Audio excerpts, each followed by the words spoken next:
هاي أدنى السلام يا دمانتي بالكسر من على جوكتان.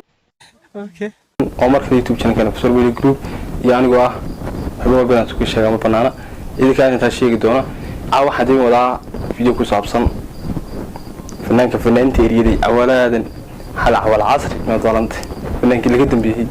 ومجال دي هرجيس الشتاي كلا كعيي وعنكول الغي عوي أولا شو بقبني هرجيسة ويقصص عن بيرمو شو بقبنيا إن محل طاي شيء مركها حالة وقبت الشو هي قرنجة وأنا لوك الحرن لكن تدون حركة كهذه شو جيسة وكهذه يعني بلاش بوها لعقت صدم دور بدك كلا قاضي يحب أساس لها المالا أولا شو جيسة وقبصامي برضو توحد لي سجنا أو أتكستو وحكي شيء شو جيسة وكهذا أولا وفنا سوماليات رئيس مالان بين أول بلغة سمي أو ها إن يعني ورئيس مال حكى الشيء أما ريح رجيسة حكى الشيء أولا مركونا كويسي أنت فنان ما أنت حكي سلوك تنبيه يشوفته من وتشيل من وتشوف أولا مركز حرجيسة وحوية فنان أنت حرجيسة تتكبري مركز الجامعة هو الذي وبري يدك هراء حرجيسة كيس شيء حرجيسة صارتي حرجيسة وهي فنكا من الله جمالها أنا ويا أنكسر نقول موضوع أنا أولا حالة شو بقطي شو قاس وحوها دمر كريه دمر كريه لو ترى لكن تذكر وحلي أولا مركز شو جلسوا قلوا رجبوا ياري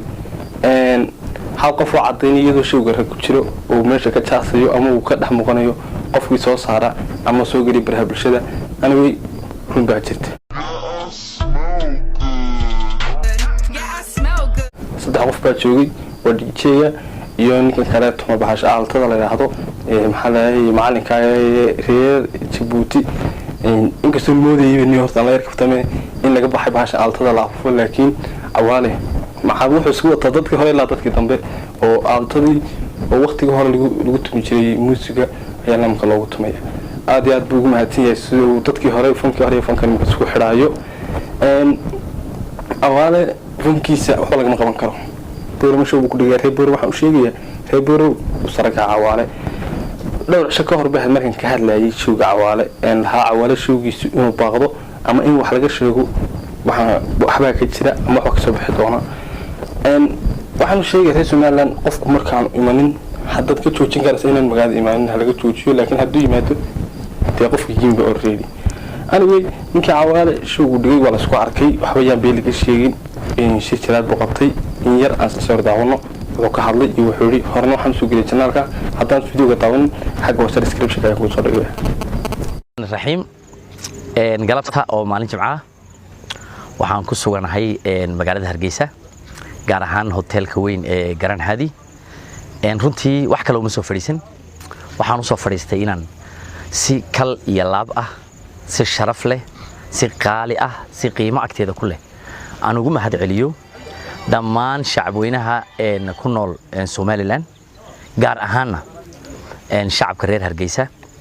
oo runtii si goobnimo leh oo sharaf leh oo qaali ah magaalada iga soo dhaweysay inta aan magaalada joogayna si sharaf leh wallahi iyo haysa inta hadda halka kaga imaado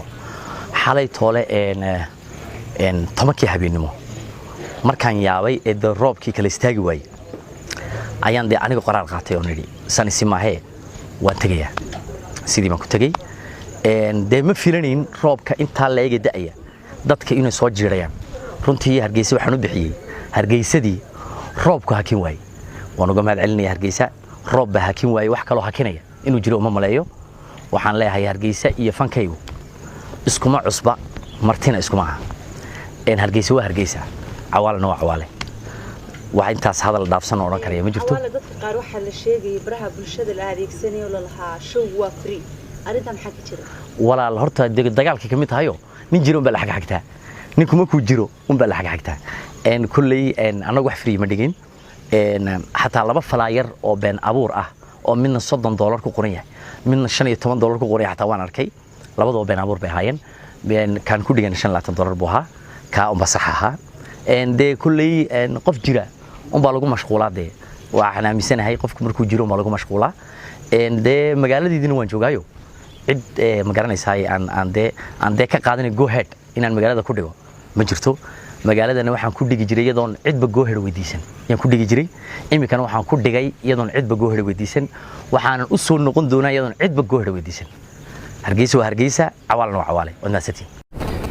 وطاوتين ما في فيديوغا عوالة wuxuu ka hadlayay si uu showgiisu qabsoomay cid ka qayb gashay iyo maxaa la sheegay sidii ay wax u dhaceen in waxa arkay rag badan oo ku jira YouTube-ka oo kala duwan wasiyaba kala duwan uga hadlayay showga cawaale showgiisu wuxuu haakii qarniga laakiin ku xisaabtan showgu doorbo ha ku xisaabtan magaalada Hargeysa xalada roobka qabsaday afartii galan wuxuu qaaday xalada toonka habeenimo in inta badan Hargeysa dawladdu waxay soo rogtay in showga la joojiyo wixii ka dambeeyay 12 in la soo gabagabeeyo xalay waxa qasab noqotay cawaale ilaa 3 in loo joogo waxa keenay meesha roob baa soo daayay roobkii soo daayay ayaa loogu daray waqti kale waxaan leeyahay fanaaniinta kale ee reer Somaliland chance baad haysataan chance oo cawaale idin furay cawaale wadaan furina lama maro marka horeba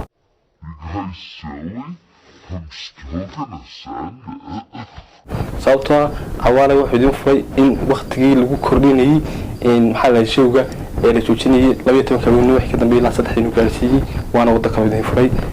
waxaan jeclay in ku doodona fanaaniinta oran doonaan de kamba waa tan la 3 loo gaarsiiyay cawaale anagana loo gaarsiiyay taasna wada kale ku sii bishaaraysta dadka kale inta badan sida qaldan wuxuu ka hadlaa ee wali telefishinadu ka mid yihiin telefishin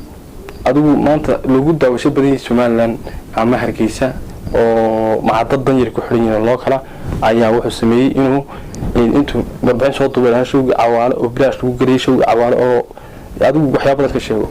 TV-da xitaa inay jahabaabin sameeyeen baa ay halka laga arkaya rag badan oo YouTubers waxa jiray iyagoo ka hadlayay showga cawaale aadan rag si fiican bay u hadleen ragna sida qaldan bay u hadleen anigay waxaan ku sheegay qofka YouTube ku jira YouTube waa meherada aad ugu furatay markaad meherada furato waxaad ku iibiso in bal ugu imanaya maanta qofka bank ka sheegto baritaacadna ku soo daawashay tigmiso customer kaas ka ciyaarin aad iyo aad baad mahadsantahay dhamaantiin waxaad kaga tagayaa salaamu alaykum